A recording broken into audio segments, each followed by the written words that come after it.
ভবতারণ সেবা সংঘ ঝালকাঠি শাখা কর্তৃক আয়োজিত 5 দিনের ধর্মীয় অনুষ্ঠানে আজকে দ্বিতীয় দিন। আগামীকাল আমার বাসা ছিল। পরশুদিন আমার শিষ্য শ্রীভাজন অমর ব্যানার্জি লীলা কীর্তন গাইবে। তারপরে শনিবার দিন মহোৎসব। আপনারা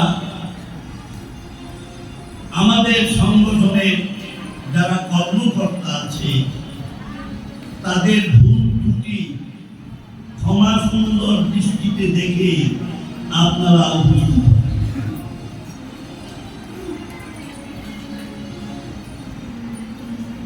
আজকে আমি একটা লীলায় যাচ্ছি।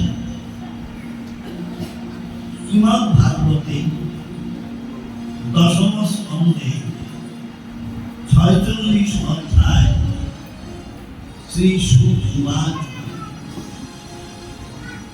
বিষ্ণুনাম প্রবরমন্তে কৃষ্ণাদ্বৈত সখা শিষ্যা বৃহস্পত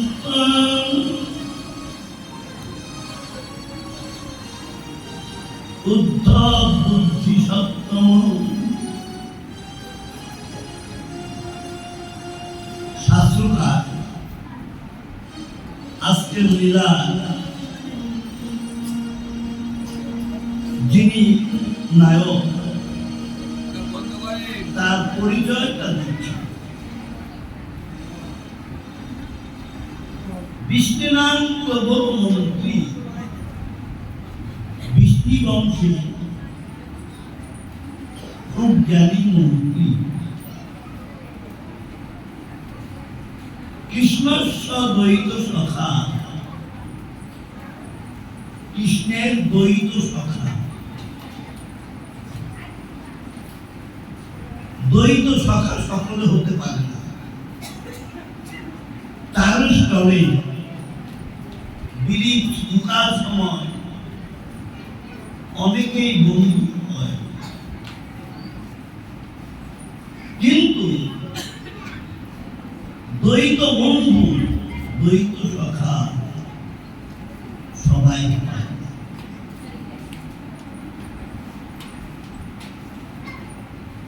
সুসময়ে অনেকেই বন্ধু মতে হয়, অসময়ে হায় হায় কেউ কারণ। একমাত্র ঈশ্বরের বিশ্বপতি যিনি, সকল সময়ের জন্য সকলই তিনি। দ্বৈত সখা যিনি হবেন,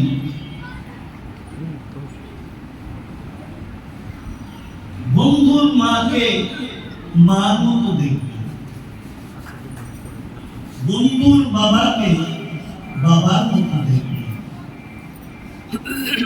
বন্ধুর বোনকে বোনের মতো দেখবেন। অথচ আমরা দেখি আমাদের ঘরে এসে বন্ধু দেশে এসে আমাদের মেয়ে বা বোনের দিকে লক্ষ্য করে, সুন্দরী স্ত্রীর দিকে লক্ষ্য করে, পালের বড় গোটার দিকে লক্ষ্য করে, জমি জমাতের দিকে লক্ষ্য করে। তারা দ্বৈত সখা। কৃষ্ণস্ব দ্বৈত সখা, কৃষ্ণ আর উদ্ধব এরা কাকাতো জ্যাঠাতো ভাই। দেবমীর নামক রাজা ছিলেন। সেই দেবমীর রাজা 2 বিবাহ করেছিলেন। এক বিবাহের স্ত্রী ক্ষত্রিয়া, আর এক বিবাহের স্ত্রী বৈশ্যা, ক্ষত্রিয়া স্ত্রীর গর্ভে রাজা শুনু, বৈশ্যা স্ত্রীর গর্ভে রাজা পর্জন্য। আগেকার দিনের আর্য জাতির নিয়ম অনুসারে মায়ের পরিচয় সন্তান পরিচিত ছিল। রাজা সুরের দুই পুত্র দেবভাগ, বসুদেব। বসুদেব কৃষ্ণের পিতা, দেবভাগ উদ্ধবের পিতা।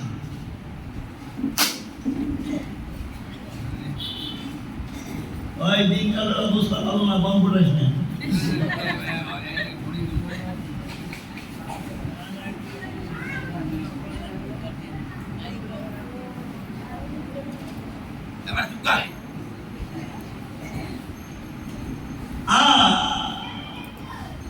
বৈশাস্ত্রীর গর্ভে রাজা পর্জন্য, তার 5 পুত্র, উপানন্দ, নন্দ, এরা পঞ্চভ্রাতা।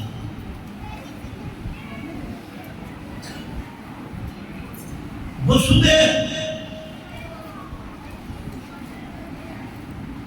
দেবকী স্বামী স্ত্রী দুইজন কংসবর্তী কারাগারে। কেন কারাগারে? নারদ মুনি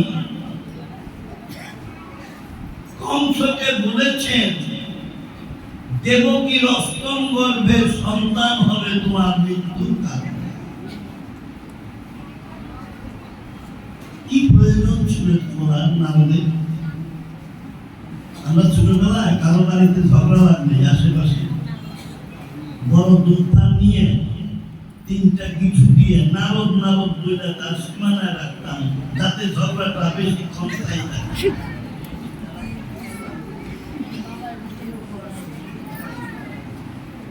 আসলে কিন্তু তা নয়।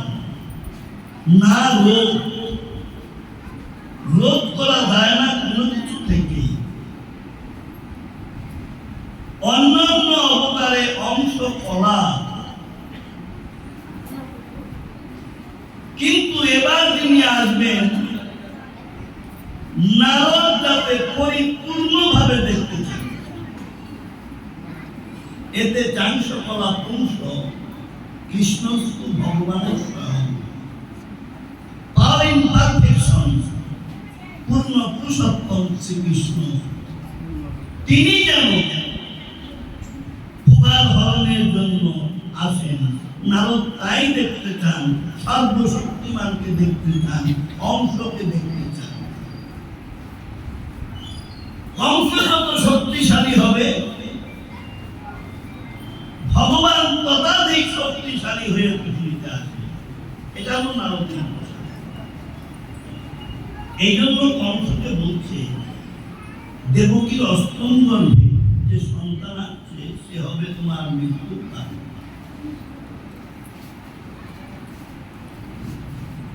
রেড অ্যালার্ট জারি হল, যাতে দেবকীর অষ্টম গর্ভের সন্তান কোনরকম পালিয়ে না যেতে পারে। আদমের ধন এসেছিলেন ভাদরে, এসেছিলেন অনাদরে। আমাদের মায়েদের সন্তান হলে 5 7 জোগাড় দেয়। সেদিন গোলক বিহার করি ভোলকে কংসের কারাগারে আসলেন। কেউ ধ্বনি দেয় নাই, কেউ শঙ্খ ধ্বনি দেয় নাই, অনালম্বনে বেরিয়ে আসলেন।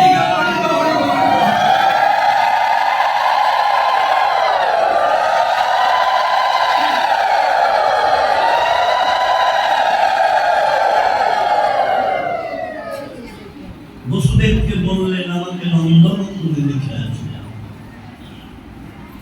বসুদেব নন্দালয়ে লিখে আছে। চতুর্ভুজ মূর্তি। তিনি যখন যাচ্ছেন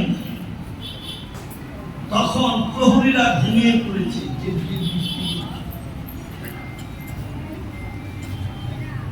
বিদ্যুৎ বিদ্যুৎ চমকাচ্ছে,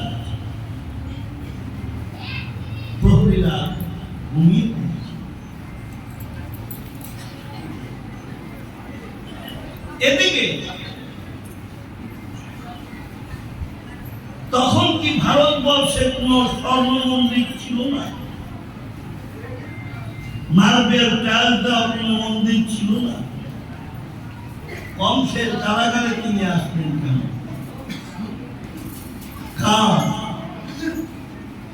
যদি আমরা সন্ধি বিচ্ছেদ করি, কার যোগ আঘাত, কারাগার আঘাতটা কংসদত্ত না, থাকতেন বসুদেব দেবকী। তারা দুইজনে সদা সর্বদা নারায়ণ নারায়ণ নারায়ণ বলে চিৎকার করতেন। কংসের কারাগারের পাথর এই নারায়ণ নামের প্রতিধ্বনি করল। এই ধ্বনি প্রতিধ্বনির মধ্যে ভগবান এসে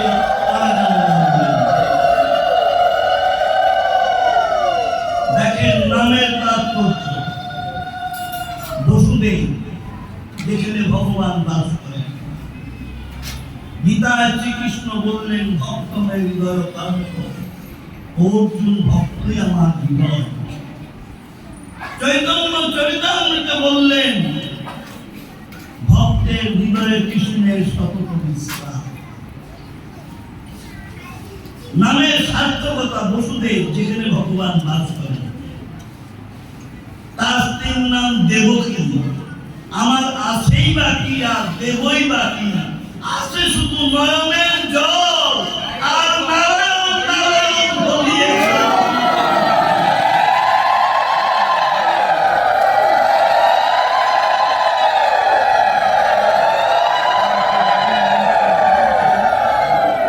কৃষ্ণ কথায়, কৃষ্ণ কথায়, কৃষ্ণ নামে, কৃষ্ণ নামে। আপনারা যদি কৃষ্ণ নাম করতে থাকেন, গোলক বিহারী হরি গোলকে আপনাদের কাছে নেমে আসবে। কৃষ্ণ নামে, কৃষ্ণ নাম।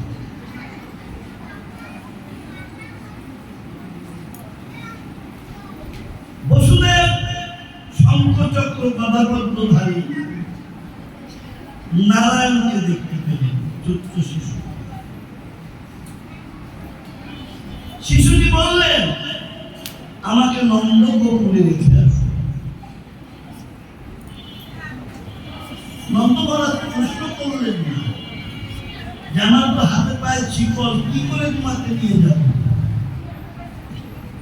আমরা আদর্শ নীতিতে পড়েছি গুরুবাক্য শিরোধার্য, একতা সুখের গুরু। আমরা গুরুবাক্য রক্ষা করি না। আমাদের মধ্যে আমরা ইউনাইটেড না, আমরা একতাবদ্ধ না। এই একতাবদ্ধ না হওয়ার কারণে এপারের থেকে লাথি খাই, নোমান্স ল্যান্ডে বেনাপুর পার হয়ে ওপার গেলে এই যে দেখবেন এনআরসি আরম্ভ হয়েছে। আইডি কার্ড নাই, আধার কার্ড নাই, রেশন কার্ড নাই, গো ব্যাক। এপারের থেকে লাথি খাচ্ছি, বর্ডার পার হয়ে ওপার যাওয়ার পরে আবার ওপারের থেকে লাথি খাচ্ছি। মনে হয় আমরা রাজমাঠের ফুটবল, কারণ আমরা ইউনাইটেড না। একটা কিছু হলেই মামা বাড়ি দৌড়াদৌড়ি পারি না, যাবো না। জননী জন্মভূমির সরকার বলিয়েছি আমরা এখানে থেকেই আমাদের আন্দোলন করে আমাদের অধিকার আদায় করে আমাদের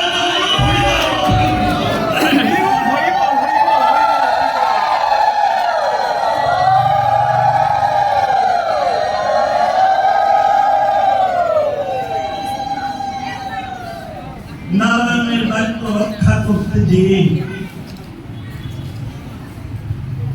বসুদেব খুলে নিলেন, শিকল খুলে গেল, দরজায় বড় বড় তালা খুলে গেল। এদিকে অনন্ত না, সে কাঁদছে, হে গোলক বিহারী হরি, তুমি আমার গোলকে আসলে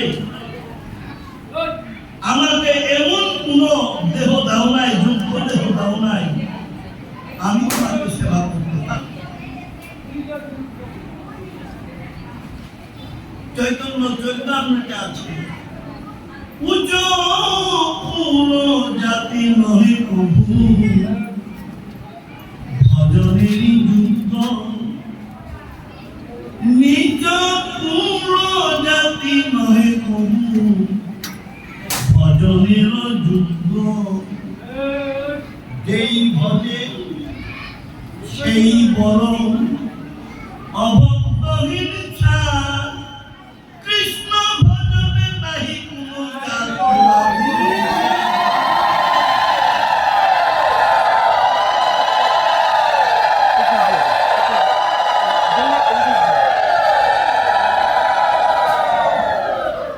অনন্ত না, সে ভাবছে আমি তো সেবা করতে পারছি না, কারণ আমার তো যোগ্য দেব না, ভজন যোগ্য দেব না। তারপরেও চিন্তা করছেন, যেহেতু বৃষ্টি হচ্ছে, আমার তো 5টা ফনা আছে,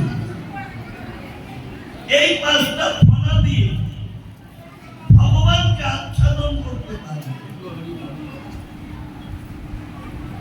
তাই খল বংশে জন্মগ্রহণ করে ভগবানের সেবা করার জন্য তার মন করে রইল ভগবানের কাছে, আর আমরা মানুষ হয়ে ভগবানের সেবা করার সংকল্প করি।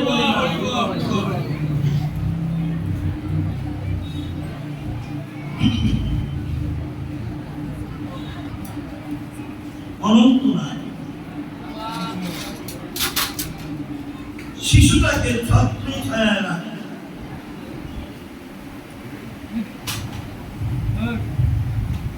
ভগবান বললেন, এই জগৎ জনবাসী, তোমরা আমাকে কিনে নাও। দুর্মূল্যের বাজারে ভগবানকে কিনা কি জমি কিনবে? তোমরা প্রশ্ন করি, ভগবান তোমার মূল্য কত ডলার, কত পাউন্ড, কত ইউরো, কত দিনার, কত রুপি, কত টাকা, কত মন চাল ডালের খিচুড়ি মিষ্টান্ন দিলে তোমাকে পাওয়া যাবে, অথবা সন্দেহ বাতাসা, ফল ফলাদি কি দিলে তোমাকে কিনা যাবে? ভগবান তার উত্তরে বললেন, আমাকে ডলারে কিনা যায় না, পাউন্ডেও কিনা যায় না, ইউরোতে কিনা যায় না, দিনার, রুপি, টাকা, এমনকি সন্দেশ বাতাসা, ফল ফলাদি, খিচুড়ি মিষ্টান্ন দিয়ে আমাকে কেনা যায় না। তাহলে তোমাকে কি দিয়ে কিনবো? ভগবান শীতল মাত্র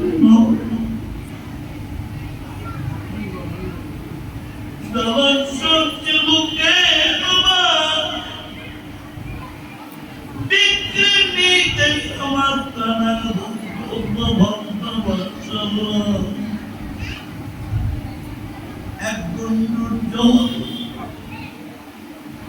আর একটি তুলসী পত্র দ্বারা কৃষ্ণ গোবিন্দ বলে যারা বলেছিল,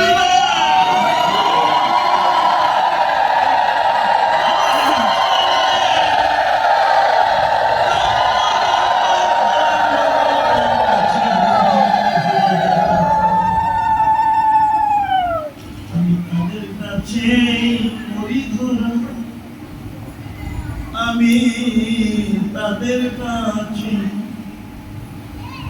ধরা, যাদের কৃষ্ণ নামে ধরে একবার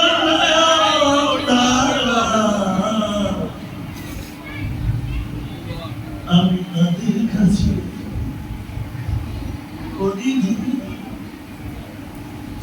যাদের কৃষ্ণ নামে চলে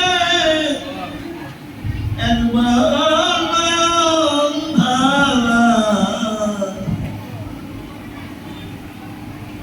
আমি তাদের পাশে দেই পরিবারই।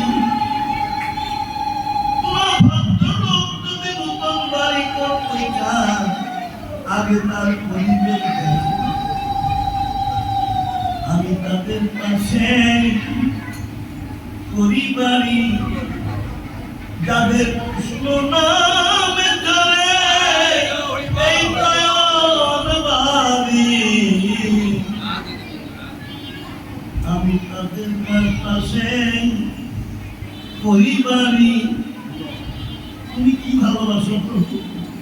আমি কাদা বদন ভালোবাসি, আমি কাদা বদন ভালোবাসি। ওরা কৃষ্ণ নামে কাঁদলে আমি কাঁদছি।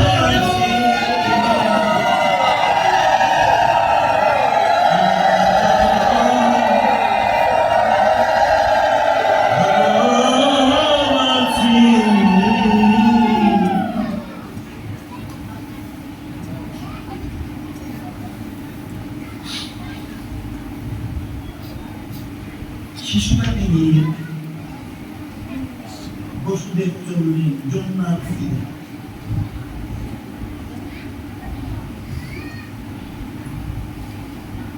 উত্তাল তরঙ্গিনী যমুনা পার হবেন কিভাবে?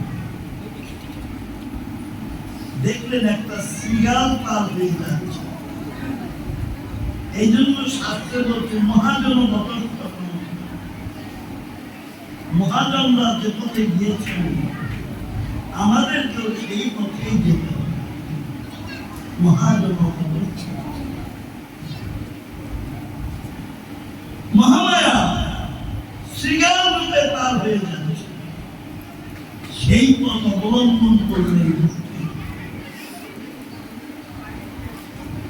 মাঝ পথে শিশুটি হাতের থেকে বসে জলের মধ্যে পড়বে।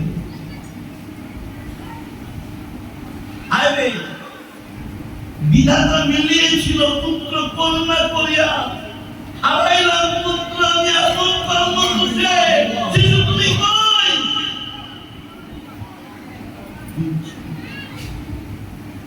এদিকে যমুনা শিশুটাকে বুকে জড়িয়ে ধরে রাখে। রাম অবতারে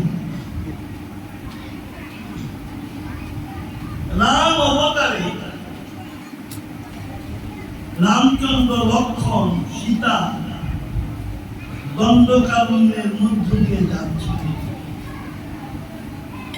যমুনা পার হবেন কিভাবে? মাধব পাটনি বলছে রামচন্দ্র তোমার চরণ স্পর্শে তাৎপর মানবী হয়ে গেছে, তোমাকে পার করতে পারি, তোমার চরণ আমার নৌকায় স্পর্শ করাবে। পাও দুখানা বাইরে রাখবে। রামচন্দ্র চরণ দুখানা বাইরে রাখবে, আর যমুনা উত্তাল তরঙ্গে রামচন্দ্রের চরণ ধরাচ্ছে।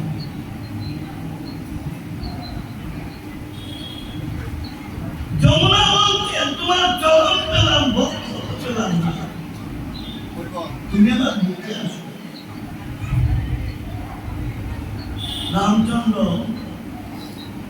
মনে মনে বুঝতে পারলেন যমুনার কথা। তিনি বললেন এই যুগে তোমার বুকে যেতে পারলাম না, দাপর কলির যুগ সন্ধিক্ষণে আমি যখন যাব তখন তুমি আমাকে বুকে দিও। আজকে যমুনার মধ্যে শিশুটি পড়েছে আর যমুনা তাকে বুকে জড়িয়ে ধরে রেখেছে। এটা যমুনার সঙ্গে ভগবানের প্রথম মিলন। এই জন্য আমরা যমুনার একটা জয়ধ্বনি দিতে পারি না? যমুনা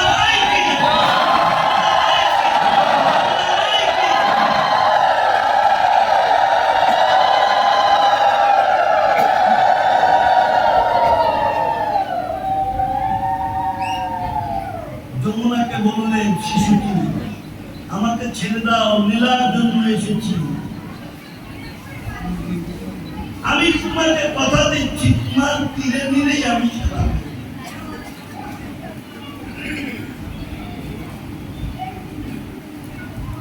যমুনার কাছে ভগবান দুই হাত রেখে গেলেন। কেন রেখে গেলেন? আমি গোলকে ভক্তি নৈবেদ্য পত্র পুষ্প ফল মিষ্টি খিচুড়ি মিষ্টান্ন দ্বারা অনেকে আমাকে ভোগ দেয়, কিন্তু ভালোবেসে কেউ আমাকে ভোগে তুলে দেয়। আমি যদি চার হাতে বৃন্দাবনে যাই, সবাই আমাকে পূজা করবে, কেউ আমাকে ভোগে তুলে দিবে না। তাই দুই হাত তোমার কাছে রাখলাম, আর দুই হাত দিয়ে আমি বৃন্দাবনে চলে গেলাম। ভগবান শ্রীকৃষ্ণ বললেন, সর্বদা দেবজন কৃষ্ণ না কদাপি চতুর্ভুজং বৃন্দাবনং পরিত্যাজ্যং পাদপদ্মং ভুজং। সদা সর্বদা আমি হাত বিশিষ্ট, আমি কখনো চার হাত হই না, এবং বৃন্দাবন ছেড়ে আমি কোথাও যাই না।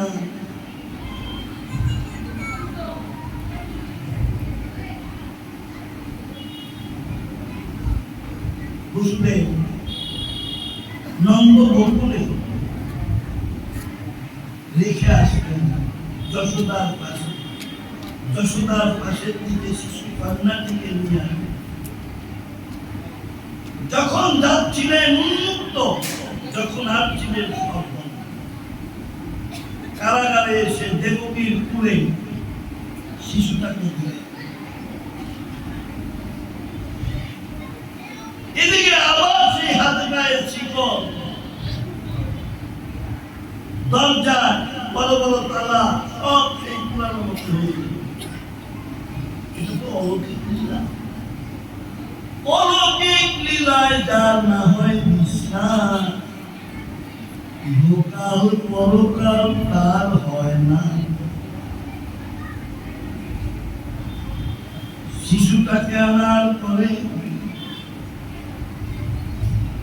কন্যা শিশুটিকে আনার পরে কাঁদছে, উনার পরে কাঁদছে।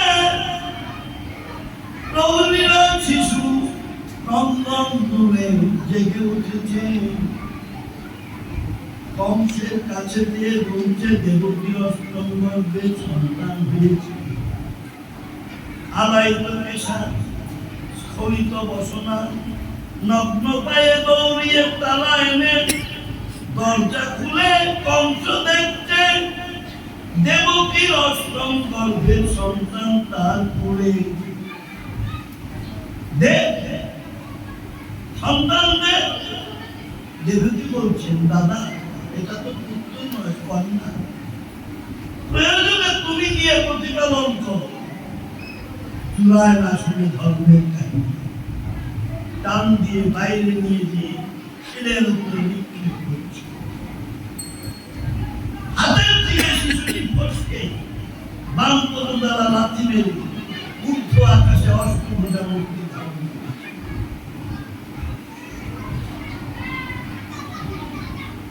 কংস তাকে দেখছে অষ্টভুজা মূর্তি।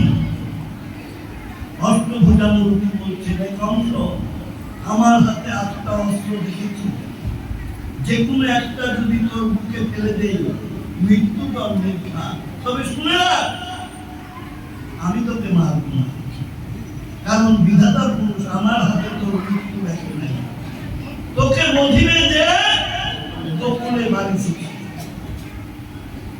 আপনারা যদি গোকুলে যান, নন্দালয়, আমাকে দেখেছেন কি আমি হামাগুড়ি দিয়ে এসে ব্যাসাসনে বসেছি? পা উঠিয়ে ব্যাসাসনে বসার নিয়ম নাই, শ্রদ্ধা ভরে আসতে হবে। যদি নন্দ গোকুলে কখনো আপনারা যান, তখন ওখানকার সেবায়তরা বলবে আপনারা হামাগুড়ি দিয়ে নন্দ গোকুলে প্রবেশ করেন। নন্দালয়ে প্রবেশ করতে গেলে হামাগুড়ি দিয়ে দিতে হবে। তোকে বুঝিবে যে গোকুলে বাড়ি।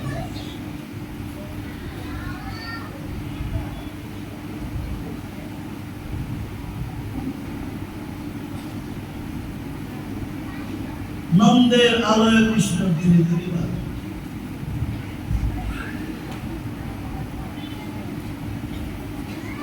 সেই সন্তানটিকে ধ্বংস করার জন্য